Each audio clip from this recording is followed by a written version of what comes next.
कैसा हो अगर आपके शहर पे कुछ एलियंस का हमला हो जाए? कैसे सरवाइव करेंगे आप? हमारी आज की कहानी कुछ ऐसी ही है। कहानी की शुरुआत न्यूयॉर्क सिटी में समीरा नाम की लड़की से होती है, जो कैंसर का शिकार थी और उसकी जिंदगी केवल कुछ दिनों की और बाकी थी। आज का दिन भी समीरा के लिए बाकी दिनों की तरह था, मगर तभी समीरा का दोस्त रूबन उसे एक पपेट शो देखने के लिए साथ चलने का ऑफर देता है। समीरा उससे कहती है कि मुझे पिज्जा खाने को मिलेगा तभी मैं तुम्हारे साथ चलूंगी। समीरा के पास एक कैट भी थी जिसका नाम निको था। समीरा कपड़े बदलकर एक बस में बैठकर रूबन के साथ उस थिएटर पहुंचती है जहां ये शो आज दिखाया जाने वाला था। समीरा अंदर आकर बैठ जाती है, जहां थोड़ी ही देर में वो पपेट शो शुरू हो जाता है। ये शो समीरा को उसकी कुछ पुरानी बुरी यादें वापस याद दिला देता, जिससे समीरा की आंख में आंसू आ जाते हैं और वो थिएटर से बाहर आ जाती है। समीरा पास के ही स्टोर से कुछ सामान खरीदने चली जाती है। तभी रूबन को कहीं से खबर मिलती है कि इस जगह कोई बहुत बड़ी गड़बड़ हुई है और उसे यहाँ से जल्द निकल जाना चाहिए। रूबन आकर समीरा से बस में वापस चढ़कर यहाँ से चलने को कहता है, मगर समीरा जिद पे अड़ी थी कि वो पिज्जा खाए बगैर वापस नहीं जाएगी, चाहे कुछ भी क्यों ना हो जाए। आखिर में उसे बस में चढ़ना ही पड़ता है। पूरे शहर में इमरजेंसी अलार्म बजने शुरू हो चुके थे। तभी समीरा देखती है कि शहर में कुछ मीटियोरॉइड्स गिरने शुरू हो चुके थे। तभी एक मीटियोरॉइड अचानक से समीरा की बस के बेहद करीब आकर गिरता है। समीरा को होश आया तब हर तरफ केवल धुआं था, वहां कुछ भी नजर नहीं आ रहा था। जो भी हल्की सी भी आवाज कर रहा था वो मारा जा रहा था। उस पूरे शहर में तबाही का मंजर छा चुका था। अब समीरा को दोबारा होश आता है। तब वो खुद को उसी थिएटर में पाती है जहां बचे सर्वाइवर्स उसे बिल्कुल चुप रहने को कहते हैं, क्योंकि उन्हें पता था कि जरा सा भी आवाज उनके मौत का कारण बन सकती है।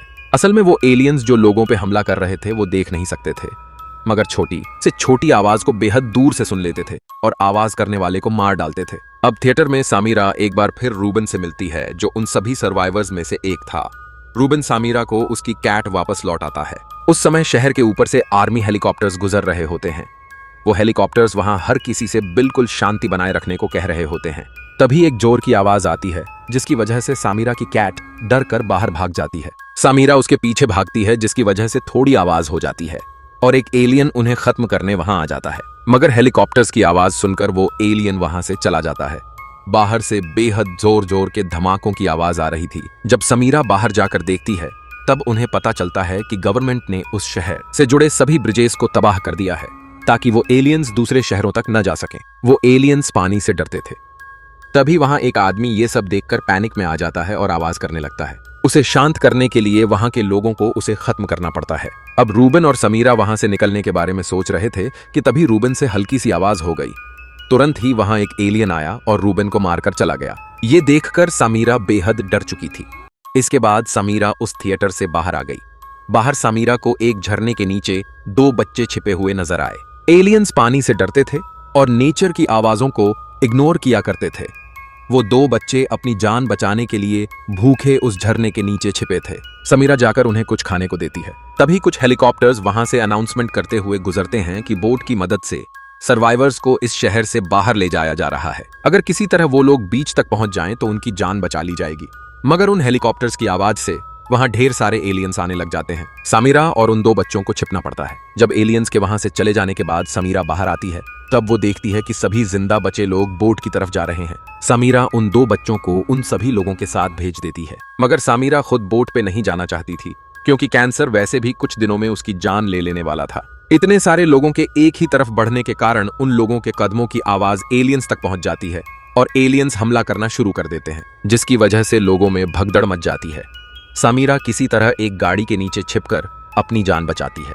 हद से ज्यादा दर्द होने के बावजूद समीरा एक भी आवाज नहीं निकालती और किसी तरह खुद की जान बचाकर कचरे के डिब्बों के बीच छिप जाती है। मगर इस भगदड़ के कारण समीरा की कैट अब उससे बिछड़ चुकी थी। समीरा की कैट भटकती हुई एक अनजान आदमी के पास जाती है, जो बाकियों की तरह खुद की जान बचाने में लगा था। वो कैट समीरा के पास पहुंचती है और उस कैट के पीछे पीछे वो आदमी भी समीरा के पास पहुंचता है। समीरा उसे बाकियों की तरह बोट पे चले जाने को कहती है, मगर इसके बजाय वो समीरा का पीछा करना शुरू कर देता है। समीरा उसे वहां से चले जाने को कहती है, मगर वो आदमी समीरा का पीछा छोड़ने को बिल्कुल भी राजी नहीं था। तभी बारिश शुरू हो जाती है। बारिश की तेज आवाज में वो लोग कुछ देर के लिए बात कर सकते थे। समीरा उस आदमी को उसका पीछा छोड़कर बीच की तरफ जाने को कहती है, क्योंकि वहां बोट्स लोगों का इंतजार कर रहे थे।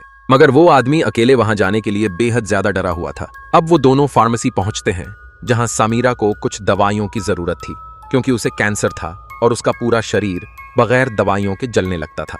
अब वो आदमी अपना नाम एरिक बताता है।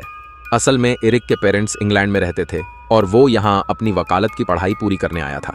समीरा एरिक से एक बार फिर कहती है कि वो अपनी जान बचाकर यहाँ से चला जाए, मगर एरिक उससे पूछता है कि आखिर वो क्यों बोट्स की तरफ नहीं जाना चाहती। समीरा इसका जवाब देती है कि वो अपनी जिंदगी में बचे कुछ आखिरी दिनों में अपने बचपन में खाए हुए एक खास रेस्टोरेंट के पिज्जा को बेहद मिस करती है। वो उस पिज्जा को खाए बिना नहीं मरना चाहती, इसलिए वो कई दिनों से उस रेस्तरां तक पहुंचने की कोशिश में लगी है।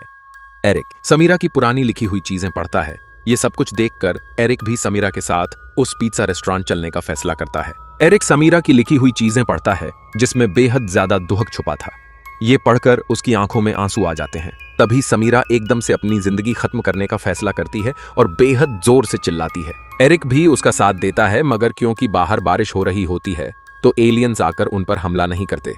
अब अगली सुबह समीरा की नींद खुलती है। वो चुपचाप अपनी कैट को लेकर वहां से चली जाती है, इससे पहले कि एरिक उठ जाए, क्योंकि वो ये नहीं चाहती थी कि उसके कारण एरिक भी मारा जाए। मगर एरिक दोबारा उसे ढूंढ लेता है और उसके पीछे पीछे चला आता है। मगर तभी समीरा के हाथ से एक टेबल लगकर गिर जाती है, जिससे आवाज पैदा होती है और एलियंस उनका तुरंत ही पीछा करना शुरू कर देते हैं। वो दोनों भागते हुए एक स्टोर में घुसने की कोशिश करते हैं, मगर उस स्टोर की एंट्रेंस में एक सूटकेस फंसा होता है। एंट्रेंस को जबरदस्ती खोलने पे वो खुल तो जाता है, मगर बेहद ज्यादा आवाज के साथ। उस आवाज को सुनते ही एलियंस उनके बेहद करीब आ चुके थे। वो हर तरफ से आ रहे थे। एरिक जान बचाने के लिए कुछ गाड़ियों पे पत्थर से हमला करता है, जिससे गाड़ियों के शीशे टूटने की आवाज उन एलियंस को भटका देती है और वो दोनों अपनी जान बचा लेते हैं। मगर उन्हें भागे हुए ज्यादा देर हुई नहीं थी कि तभी हल्की हल्की कदमों की आवाज का पीछा करते हुए एक एलियन वहां पहुंच जाता है। मगर एक बार फिर वो लोग बिना आवाज किए चुपचाप वहां से अपनी जान बचाकर निकलने की कोशिश करने लगते हैं, मगर वो एलियन बेहद तेजी से उनका पीछा कर रहा होता है। कुछ देर बाद जिस सीवर से वो लोग गुजर रहे होते हैं उसमें पानी भर जाता है, जिसकी वजह से वो एलियन पानी में डूबकर मारा जाता है और उन दोनों की जान बच जाती है। पानी से बाहर आकर वो लोग थोड़ी देर के लिए एक जगह रुकते हैं, जहां समीरा दवाइयों की कमी के कारण बेहोश हो चुकी होती है। एरिक उसे होश में लाता है और पास के ही एक फार्मेसी में पहुंच जाता है दवाइयां ढूंढने, मगर वापस लौटते वक्त वो बहुत सारे एलियंस के बीच फंस जाता है। वो एलियंस के घोंसले में पहुंच चुका था, जहां उन्होंने बहुत सारे अंडे दे रखे थे। एरिक उन सभी से अपनी जान बचाकर समीरा के पास उसकी दवाई लेकर पहुंचता है। समीरा की हालत अब बेहद ज्यादा खराब हो चुकी थी।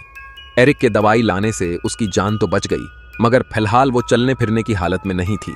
उस वक्त समीरा एरिक को बताती है कि जब वो छोटी थी तब उसके पिता उसे अपने शोज में ले जाया करते थे, जहां वो बेहतरीन पियानो बजाते थे जो उसे बेहद पसंद था।